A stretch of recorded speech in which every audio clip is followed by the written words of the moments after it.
প্ৰধানমন্ত্ৰী আৱাস যোজনা চৰকাৰে বিপিএল ঘৰৰ আজি জিঅ'টেক হোৱা নতুন লিষ্ট মুকলি হৈ গ'ল।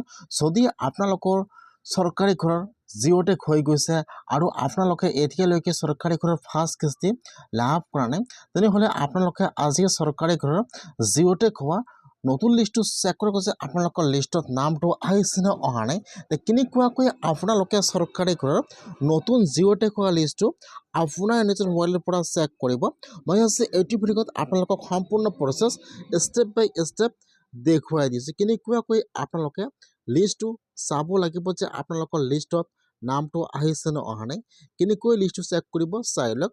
এতিয়া আপোনালোকে ফাৰ্ষ্ট এইটো অপশ্যনত আহিব লাগিব। আপোনালোকে PMAY লিখি চাৰ্চ কৰিব। এতিয়া কিন্তু আপোনাৰ ওচৰত অফিচিয়েল ৱেবছাইটটো অপেন হৈ যাব এনেকুৱাকৈ। এতিয়া আপোনালোকে ইয়াত চাব, ইয়াত এইফালত বেক দিয়া আছে, এইফালত হোম দিয়া আছে। এতিয়া আপোনালোকে হোমৰ ওপৰত ক্লিক কৰিব। এতিয়া কিন্তু আপোনাৰ ওচৰত ৱেবছাইটটো অপেন হৈ যাব এনেকুৱাকৈ। মই কিন্তু আপোনাৰ সুবিধাৰ কাৰণে ৱেবছাইটৰ লিংকটো মোৰ ডিছক্ৰিপশ্যনত দি দিছোঁ। আপোনালোকে ডাইৰেক্ট ক্লিক কৰি ফাৰ্ষ্ট এইটো অপশ্যনত আহি যাব।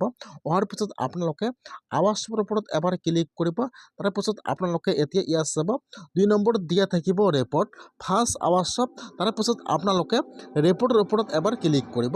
এতিয়া কিন্তু আপোনাৰ ওচৰত আৰু এটা নতুন পেজ ইয়াত আহি যাব এনেকুৱাকৈ। এতিয়া আপোনালোকে ইয়াত চাব, ইয়াত কিন্তু ABCD অপশ্যন দিয়া থাকিব এনেকুৱাকৈ। এতিয়া আপোনালোকে অলপমান তলত আহি যাব। তলত অহাৰ পিছত ইয়াত চাব, ইয়াত যিটো S নম্বৰ অপশ্যন দিয়া থাকিব ছ'চিয়েল অডিট ৰিপৰ্ট, ইয়াত যিটো এছৰ 1 নম্বৰ অপশ্যন দিয়া থাকিব বেনিফিচিয়াৰী ডিটেইলছ ফৰ ভেৰিফিকেশ্যন। এতিয়া আপোনালোকে এছৰ 1 নম্বৰ অপশ্যনৰ ওপৰত ক্লিক কৰিব।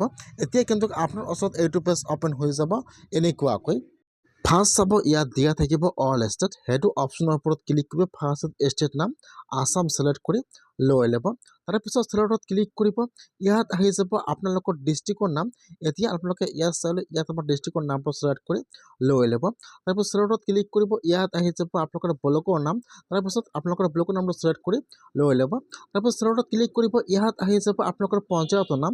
এতিয়া আপোনালোকে ইয়াত চাই ল'ব যে ইয়াত আপোনালোকৰ পঞ্চায়ত নাম কোনটো হয়। আপোনালোকে ইয়াত চালে, ইয়াত আপোনাৰ পঞ্চায়ত নামটো চিলেক্ট কৰি লৈ ল'ব। তাৰপিছত চিলেক্টত ক্লিক কৰিব। ইয়াত আহি যাব চন। এতিয়া আপোনালোকে একেবাৰে তলত আহি যাব। ইয়াত চাব চন দিয়া থাকিব 25 and 26। আপোনালোকে ইয়াৰ পৰা চনটো 25 and 26 চিলেক্ট কৰি লৈ ল'ব।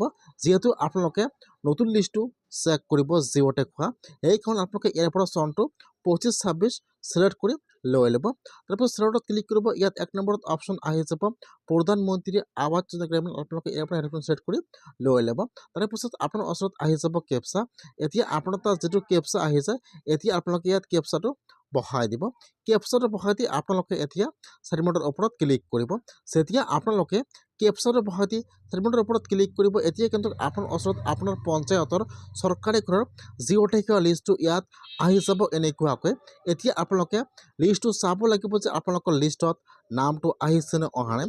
ইয়াত চাব, লিষ্টটো ইয়াত অপেন হৈ যাব এনেকুৱাকৈ। ফাৰ্ষ্ট থাকিব ইয়াত আপোনালোকৰ নাম, তাৰপিছত ইয়াত আপোনাৰ গাৰ্জিয়ান নাম থাকিব, তাৰপিছত ইয়াত আপোনাৰ ঘৰৰ ID নম্বৰ দিয়া থাকিব এনেকুৱাকৈ। যদি আপোনালোকৰ সেইটো লিষ্টত নাম আহিছে, আপোনালোকৰ একাউণ্টত চৰকাৰী ঘৰৰ ফাৰ্ষ্ট পে'মেণ্ট সোমাই গৈছে। যিসকলৰ জিঅ'টেক সম্পূৰ্ণ হৈ গৈছে, যিসকলৰ নাম সম্পূৰ্ণ ভেৰিফাই হৈ গৈছে, সেইসকলে কিন্তু লিষ্টত নাম আহিছে। যদি আপোনালোকৰ নামটো লিষ্টত অহা নাই, তেনেহ'লে কিন্তু আপোনালোকে চৰকাৰী ঘৰৰ পইচা লাভ নকৰিব। সেইকাৰণে যদি আপোনালোকৰ জিঅ'টেক হৈছে, আপোনালোকে আজি চৰকাৰী ঘৰৰ লিষ্টটো চাই লওক যে আপোনালোকৰ লিষ্টত নামটো আহিছে নে অহা নাই। আপোনালোকে আজি লিষ্টটো এনেকুৱাকৈ, এইটো হৈছে চৰকাৰী ঘৰৰ জিঅ'টেক হোৱা নতুন লিষ্ট। আপোনালোকে লিষ্টটো আজিয়ে চেক কৰক এনেকুৱাকৈ আপোনালোকে আপোনাৰ নিজৰ মোবাইলৰ পৰা।